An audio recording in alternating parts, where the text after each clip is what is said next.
अल्लाह ताला कोई ऐसा फरिश्ता मेरी ज़िंदगी में ले आए कि जो मुझे इस मुसीबत से, इस परेशानी से निजात दिला दे। तो मैं आपसे रहम की अपील करती हूँ, मेहरबानी करके मेरे साथ इंसाफ किया जाए। उस मकान मालिक जो है वो अपनी वाइफ के तो जिस्म फरोशी करता था, लेकिन उसने मेरा भी मिसयूज करने की कोशिश की। मुझे अभी मकान लिए हुए 3 दिन हुए थे, मेडिकल हो चुका हुआ है। पुलिस वाले जो है वो उनका साथ दे रहे हैं, उनको सपोर्ट कर रहे हैं, क्योंकि वो जब भी कोई पुलिस वाला आता है, एसएचओ उस पुलिस वाले के हाथ में वो इन्वेस्टिगेशन देता है, तो वो पुलिस वाला उनको बुलाता है, तो वो साइड पे होके उनको पैसे दे देते हैं, वो पुलिस वाले साथ मिल जाते हैं। मतलब मकान मालिक की बीवी जो है वो भी साथ मुलविस है उसकी इस हरकतों में? जी बिल्कुल, मकान मालिक की बीवी, कोई भी पुलिस वाला भी अगर वहां पे जाता है, मेरे साथ भी जाता है, तो वो मकान मालिक की बीवी जो है वो उसका गिरेबान पकड़ के गली में घसीटना शुरू कर देती है।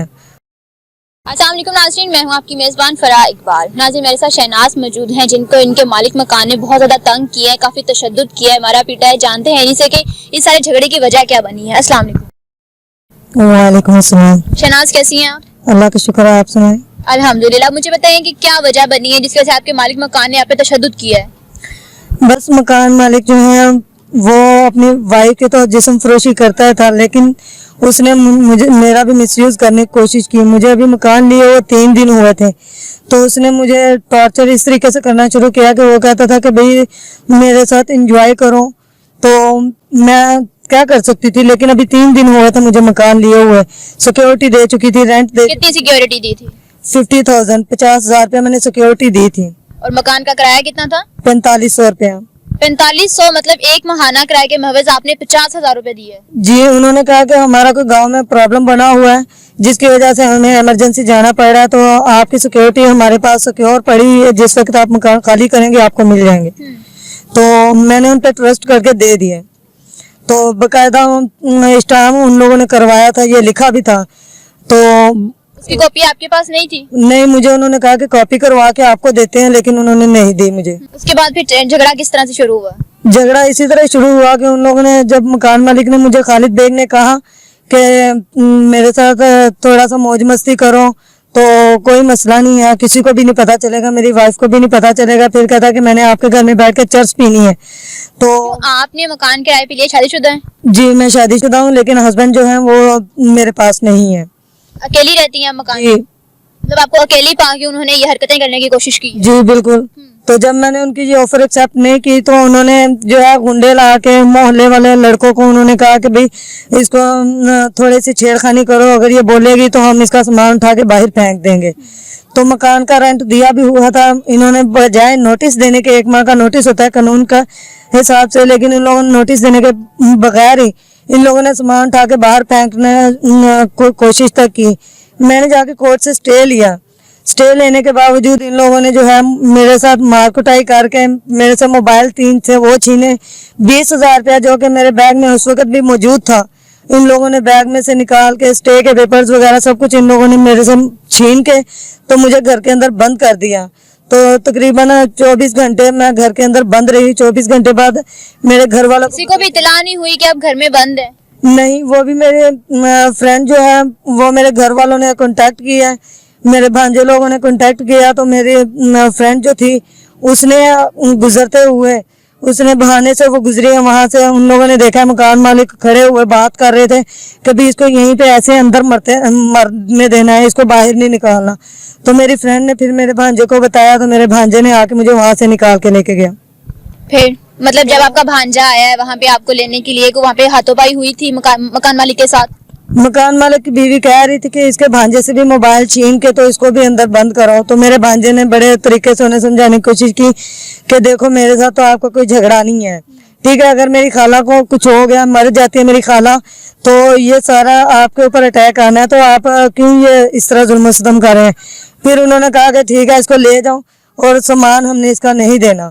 तो सामान उन्होंने घर के में बंद किया हुआ, अपने कब्जे में लिया हुआ, ताले के ऊपर ताला लगाया जिसके पिक्स जो है वो मौजूद है एज ए प्रूफ।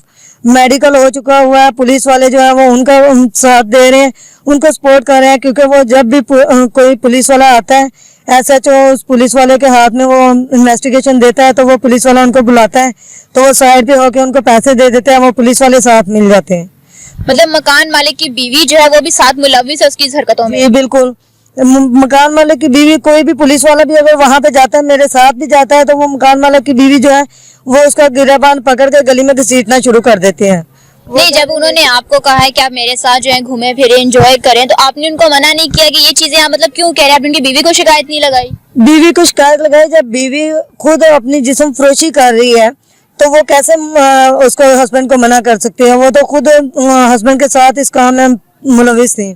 उसने क्या ये बात पूरा मोहल्ला जहाँ पे वो लोग रहते हैं वो सब जानते हैं? बिल्कुल सब जानते हैं। आपको तो सिर्फ महज 3 दिन हुए ना उस मकान में आए हुए। जी, तो दो जो सामने वाला घर है वो भी उनके साथ, उनको पता है कि भी ये काम करती है, वो भी उनके साथ मिला है। मेरे लेफ्ट हैंड जो रह रहे हैं घर में, वो लोग भी जानते हैं। वो तकरीबन 4-5 घर उनको सपोर्ट कर रहे हैं, क्योंकि जाहिर सी बात है उनको पता है कि भाई हमें भी ये लोग देते रहते हैं खर्चा पानी, इस वजह से वो उनको भी सपोर्ट कर रहे हैं। तो वो कहते हैं ये किराएदार है, इसके साथ जो भी करेंगे ये क्या कर सकती है? कुछ भी नहीं कर सकती है। क्या उससे पहले भी उस मकान में और किराएदार लोग आए हैं जिनके साथ उन्होंने इसी तरह का बिहेव किया है?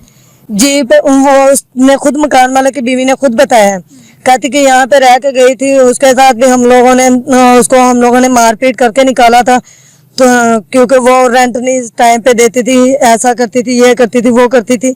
चलो वो तो रेंट टाइम पे नहीं देती थी, मैं तो दे रही थी, तो मेरा क्या कसूर था कि मुझे उन लोगों ने इस तरह मेरे साथ सलूक किया है?